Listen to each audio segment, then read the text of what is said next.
Bismillahirrahmanirrahim. Assalamualaikum warahmatullahi wabarakatuh. Perkenalkan, nama saya Safrin Seitian, NIM U2018 4062, Fakultas Usuluddin Adab dan Humaniora.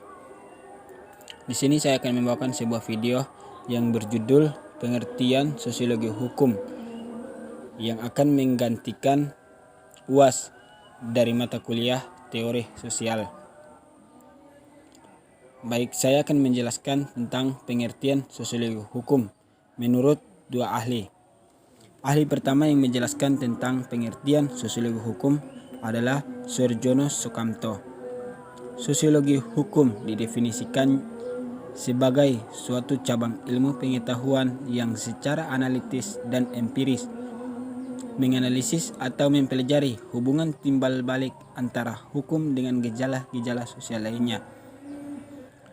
Ahli kedua yang menjelaskan adalah pengertian sosiologi hukum. Sociology of Law adalah pengetahuan hukum terhadap pola perilaku masyarakat dalam konteks sosialnya. Setelah mendengarnya pendapat dari kedua ahli tersebut, kita sudah bisa dapat menggambarkan apa sebenarnya sosiologi hukum tersebut. Sehingga saya akan masuk menjelaskan mengenai materi yang akan saya bawakan dalam video ini, yaitu teori-teori hukum menurut para ahli. Ahli pertama yang memberikan teori-teori hukum adalah Auguste Comte. Auguste Comte membagi sosiologi hukum menjadi dua bagian, yaitu social static dan social dynamics. Social static yang dimaksud sebagai suatu studi hukum-hukum aksi dan reaksi antara bagian-bagian dari suatu sistem sosial. Social static merupakan bagian yang paling elemen dari ilmu sosiologi, tetapi dia bukanlah bagian yang paling penting dari studi mengenai sosiologi. Karena pada dasarnya, social static merupakan hasil dari suatu pertumbuhan, sekalipun social static adalah bagian yang paling elemen dari sosiologi, tetapi kedudukannya tidak begitu penting dibandingkan social dynamics, yang didefinisikan sebagai teori tentang perkembangan kemajuan masyarakat, karena social dynamics merupakan studi tentang sejarah yang akan menghilangkan filsafat yang spekulatif tentang sejarah itu sendiri. Auguste Comte berpendapat bahwa di dalam masyarakat terjadi perkembangan yang terus-menerus, namun perkembangan umum dari masyarakat tidak terus berjalan lurus.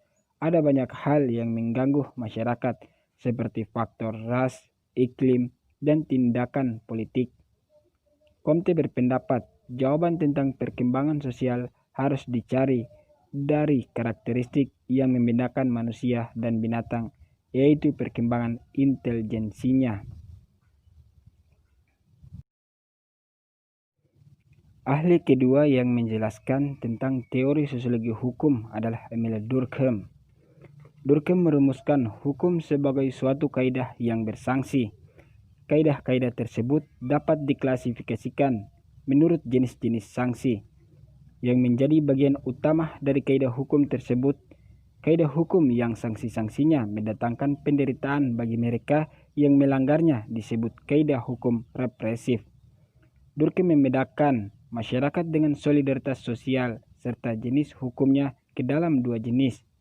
Pertama, jenis masyarakat yang sederhana dengan solidaritas mekanis dan hukumnya yang bersifat represif. Kedua, masyarakat yang kompleks dengan solidaritas organik, di mana hukumnya bersifat restitutif.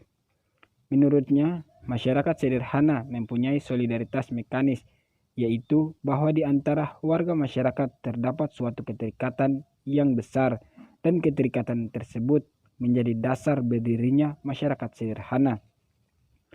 Sedangkan masyarakat kompleks mengandalkan kebebasan dan kemerdekaan warga masyarakat. Karena dengan begitu terjamin berdirinya masyarakat yang kompleks. Ahli selanjutnya yang akan menjelaskan tentang teori sosiologi hukum adalah Max Weber. Weber melihat hukum sebagai unsur dominan dalam perkembangan masyarakat. Weber mengkaji hukum dan perkembangan masyarakatnya, di mana konsep dasarnya memandang hukum ataupun perkembangan masyarakat selalu bergerak dari irasional ke rasional. Jadi Weber cenderung mengidentik hukum dengan eksistensi hukum yang dikonsepkan secara rasional, sistematis. Weber memperhatikan arti penting dari hukum rasional dalam hubungan kausalnya dalam perkembangannya kapitalisme. Baik, mungkin inilah penjelasan video singkat dari saya. Mungkin masih banyak yang kurang atau belum sempurna. Itulah penjelasan dari saya. Kurang dan lebihnya saya mohon maaf karena saya sendiri pun masih butuh belajar yang banyak. Akhir kata dari saya, wabillahi taufik wal hidayah. Wassalamualaikum warahmatullahi wabarakatuh.